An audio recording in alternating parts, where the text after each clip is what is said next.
Good evening po mga sir. Common problem po ni Gravis is yung starter switch. Starter switch. Tapos, kailangan po i-check si starter relay. Kasi umiinit si starter relay. Basic po pag-check ng starter, kailangan po natin i-check kung umiinit siya o hindi. Pag umiinit, medyo sira na siya. Pero kadalasang nasisira ito. Pero since na-check ko na si switch, okay naman.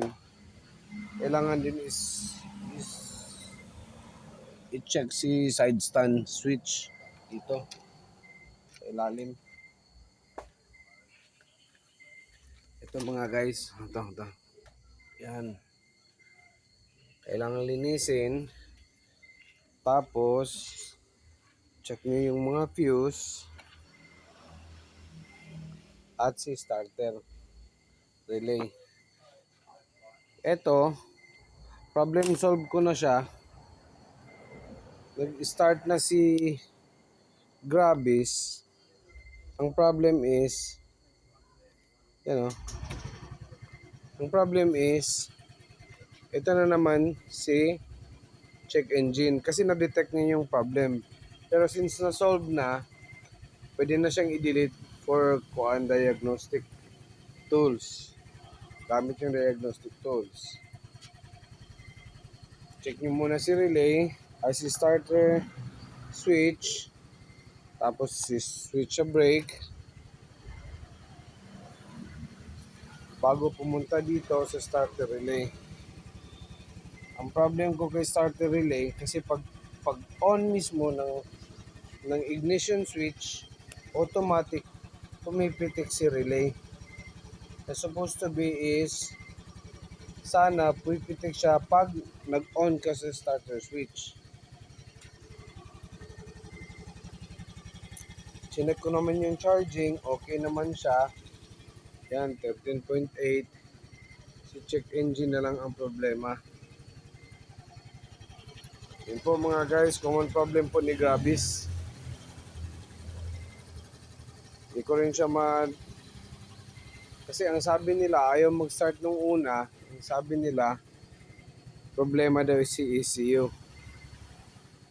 Sabi ko, imposible naman magka-problema si ECU. Tapos umaandar pa si Gravis. So, ang ginawa ko, nag-check ako ng switch na. Mga switches lang, basic lang po. Tapos ito, pinalitan ko ng relay kasi ito umiinit. Sobrang init talaga. So, check ko muna kung mainit pa siya.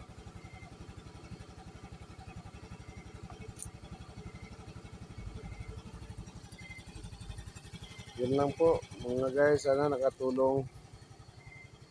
Ito for deletion na lang yung ipa-delete na lang sa diagnostic tools. Kasi automatic na detect niya, pero since na detect niya, pwede na siyang i-delete kasi na okay na. Ito po, off.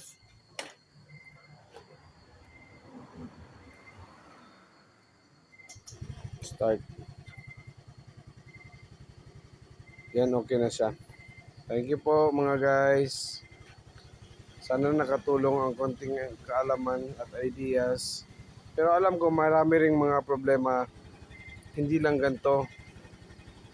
Pero sana itong tip na to kahit pa paano nakatulong. Thank you. Kailangan linisin mo na yung mga terminals. Basic lang po, basic. Thank you. Sana nakatulong sa inyo.